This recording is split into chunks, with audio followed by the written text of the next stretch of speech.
What's going on, everyone? Welcome back to another video here on my channel. Today we turn something a little bit different. I'm going to go into Jorginho signing for Arsenal and how I think it will work out tactically and my thoughts on the move. If you do enjoy today's video, please consider liking the video and subscribing to the channel. I'm hoping to do a lot more of this real life football stuff, thoughts and general tactical analysis. So if you do enjoy it, please subscribe to the channel and let's get into the video. So Jorginho has arrived at Arsenal and fans are either fuming or, some of them are starting to accept the move. I mean, there's nothing that anyone can do. He's already here, so all you can do is basically trying to support the club. But we're going to go into this anyway. So we're going to start with a little pros and cons sort of thing. Now, he does bring experience to the club. He's a very intelligent player and oftentimes kind of has decided what he's going to do with the ball before he even gets it. He's always looking around the pitch to try and find the next pass, positioning himself well. He's a leader and a winner. Now, he's won things on an international level and a club level, so he knows how to win. And of course, he can lead. I think he was Chelsea's vice captain.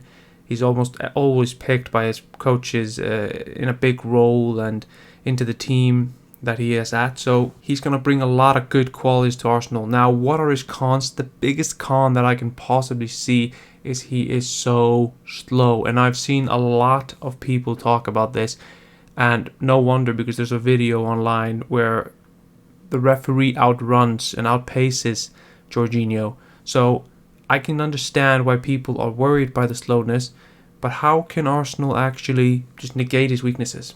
Well, for that, we're going to come to the tactic board. So this is the Arsenal side. Let's say they're playing Newcastle. Thomas Partey, he's right here on the pitch.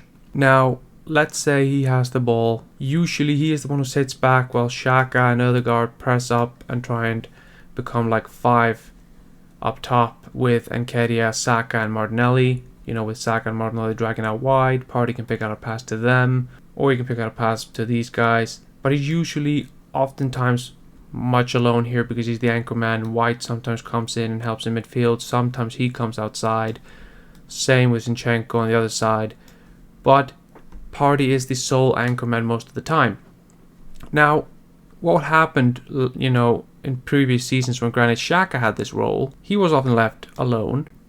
And other teams took the ball quite easily off him. And his errors were leading to goals, and it led to that moment where he was substituted and people were booing him and it looked like he was just going to leave the club.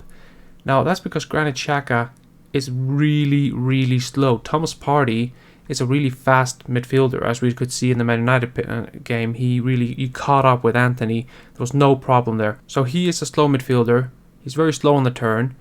Does that remind you of someone? Jorginho is sitting here on the touchline. He is very slow as well and very slow on the turn, and we are worried about this.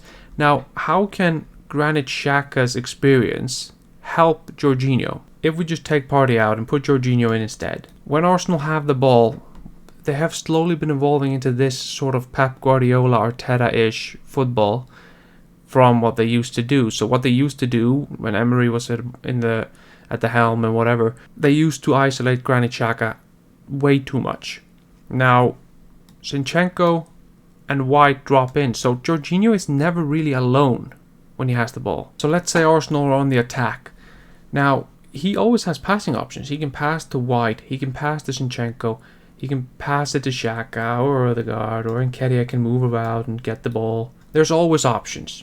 And now, what Arsenal have, they have Gabriel and Saliba, who are quite fast and really just ready to pounce if the ball is lost. So if they lose the ball in the midfield, it's usually this area right here and this area right here that they are that teams try to exploit, because they're leaving those open by tucking in their fullbacks. Now, let's say there's a long ball right here, okay? Gabriel will try to cover for the fullback, and usually you'll see Thomas Partey running into his position, Saliba running in, Ben White running in, or Zinchenko tries to track back. So that's what you usually see. But with Jorginho, you have a lot slow, you have a lot more, he doesn't have the pace that Partey has. So this is going to be quite difficult. Because we have Zinchenko and White so close to Jorginho, they can start covering back. Zinchenko can start running straight back. White can still run back. And Jorginho can just cover back in his own time.